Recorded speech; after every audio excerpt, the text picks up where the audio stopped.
दोस्तों, आपका स्वागत है हमारे चैनल धार्मिक ज्ञान में। अगर आप चैनल पर नए हैं तो कृपया सब्सक्राइब करें। दोस्तों, वरुथिनी एकादशी किस दिन 3 मई या 4 मई को सबसे पहले जानते हैं क्या है? शुभ मुहूर्त हिंदू पंचांग के अनुसार 3 मई 2024 दिन शुक्रवार को रात्रि 11:24 पर वैशाख माह के कृष्ण पक्ष के एकादशी तिथि की शुरुआत होगी। वहीं इसका समापन 4 मई 2024 दिन शुक्रवार को रात्रि 8:38 पर होगा। उदया तिथि को देखते हुए 4 मई को वरुथिनी एकादशी का व्रत रखा जाएगा। अब जानेंगे कैसे करें पूजा। धार्मिक मान्यताओं के अनुसार किसी भी एकादशी के दिन तुलसी की जड़ में बांध दे। ये एक गुप्त चीज कहते हैं। आप देखेंगे कि आपकी किस्मत बदल जाएगी। दोस्तों, एकादशी और रविवार के दिन भूलकर भी तुलसी के पत्तों को नहीं तोड़ना चाहिए और न ही जल अर्पित करना चाहिए। एकादशी के दिन भगवान विष्णु और माता लक्ष्मी जी का पूजन किया जाता है और इस दिन उन्हें तुलसी के पत्ते अर्पित करने से वह आप पर प्रसन्न होते हैं। लेकिन इस दिन तुलसी के पत्ते तोड़ना अशुभ माना जाता है, इसलिए एक दिन पहले ही तुलसी के पत्ते तोड़कर रख लेने चाहिए। कहते हैं कि एकादशी और रविवार के दिन तुलसी के पत्ते तोड़ने और जल अर्पित करने से माता तुलसी नाराज होती है और इससे आपकी जिंदगी पर नकारात्मक प्रभाव पड़ सकता है। दोस्तों, कहा जाता है कि भगवान विष्णु ने तुलसी को अपने सिर पर इसे स्थान दिया है। बिना तुलसी पत्र के वे भोग भी ग्रहण नहीं करते हैं। तुलसी को विष्णु प्रिया माना जाता है। तुलसी में मां लक्ष्मी का वास होता है और व्रती सुबह उठकर पवित्र स्नान करें और घर की सफाई करें। भगवान शालिग्राम को उनके साथ स्थापित करें। गंगा जल, पंचामृत और जल चढ़ाएं। कुमकुम व गोपी चंदन, हल्दी का तिलक लगाएं। तुलसी के पौधे को साड़ी या दुपट्टे और अन्य सामान के साथ खूबसूरती से सजाएं। शालिग्राम जी का श्रृंगार करने के लिए पीले वस्त्रों का प्रयोग करें। भगवान शालिग्राम और देवी तुलसी को फूलों की माला अर्पित करें। इस शुभ अवसर पर कीर्तन और भजन का आयोजन कर सकते हैं। विभिन्न सात्विक भोग प्रसाद सामग्री अर्पित करें। वैदिक मंत्रों का जाप करें। देवी तुलसी और भगवान विष्णु की आरती करें।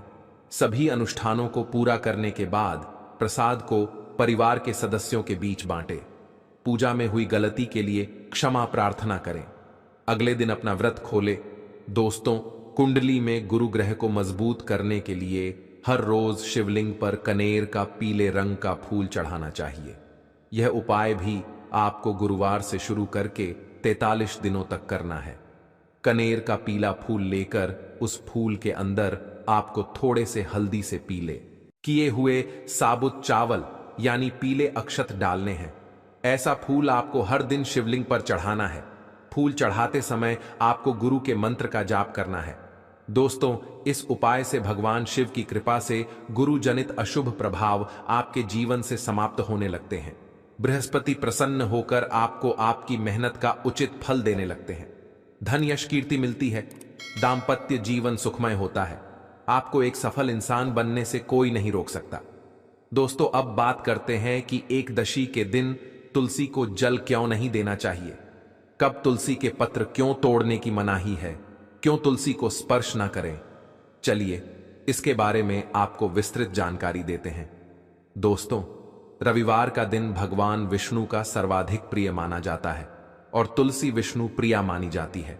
इसलिए मान्यता है कि इस दिन तुलसी माता विष्णु भगवान के साथ होती है।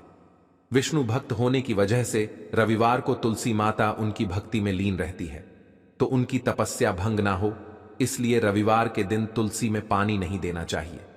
रविवार के दिन तुलसी के पौधे के नीचे आपको दिया भी नहीं जलाना है, न तुलसी के पत्ते तोड़ने हैं। इसके अलावा एकादशी और रविवार के दिन भी तुलसी पत्र नहीं तोड़े जाते। साथ ही एकादशी, द्वादशी तिथि, अमावस्या और पूर्णिमा, इन तिथियों में भी तुलसी पत्र नहीं तोड़ने चाहिए।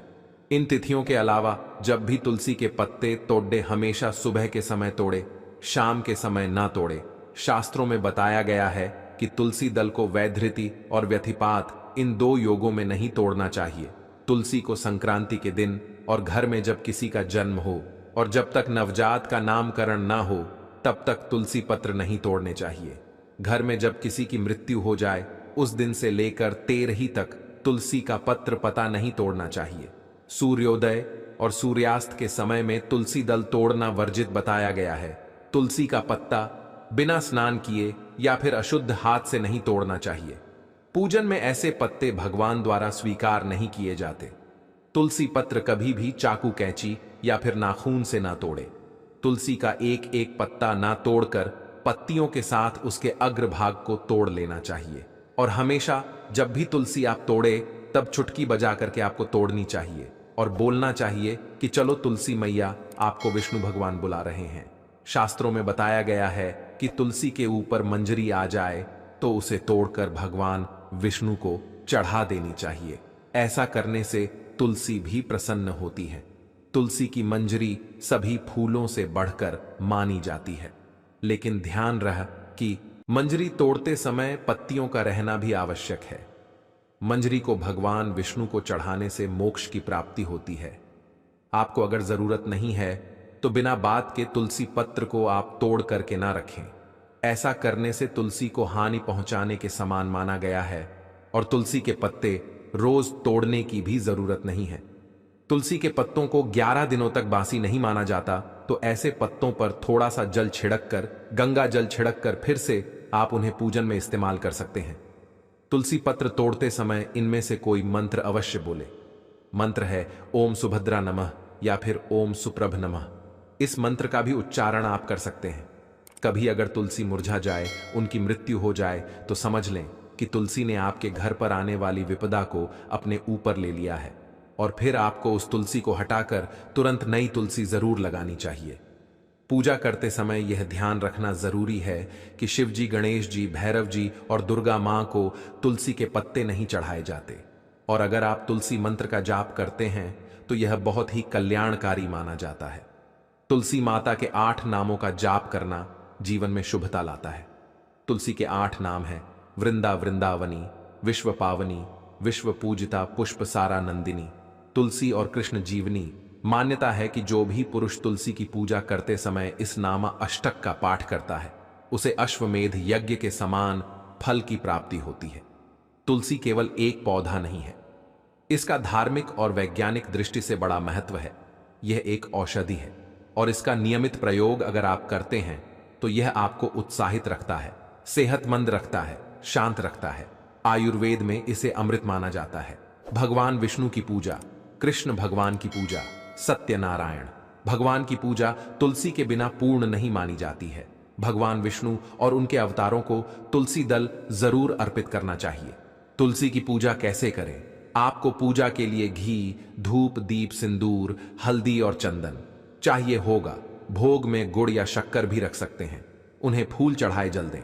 बस इतने से घर का वातावरण बहुत पवित्र हो जाता है और किसी भी प्रकार की नकारात्मकता आपके घर पर प्रवेश नहीं करती। तुलसी को जल चढ़ाते समय इस मंत्र का उच्चारण जरूर करें। मंत्र है महाप्रसाद जननी सर्व सौभाग्य वर्धिनी आदि व्याधि हरा नित्यम तुलसी त्वम नमोस्तुते।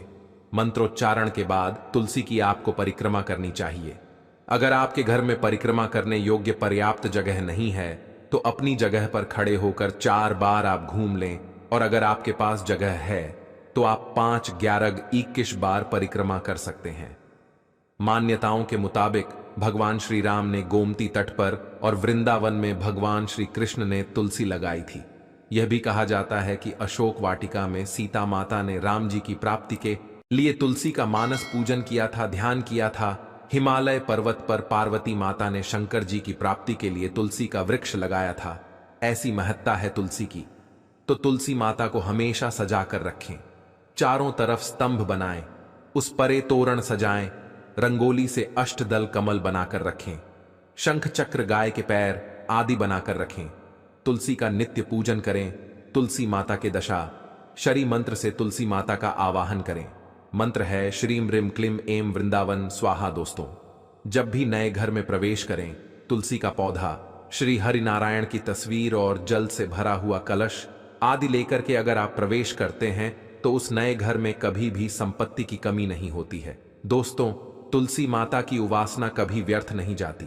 यथाशक्ति कीजिए, यथा सामर्थ्य कीजिए। ज्यादा समय नहीं है तो केवल रोजाना तुलसी में जल देने से भी आपके सभी प्रकार के मनोरथ पूर्ण होते हैं।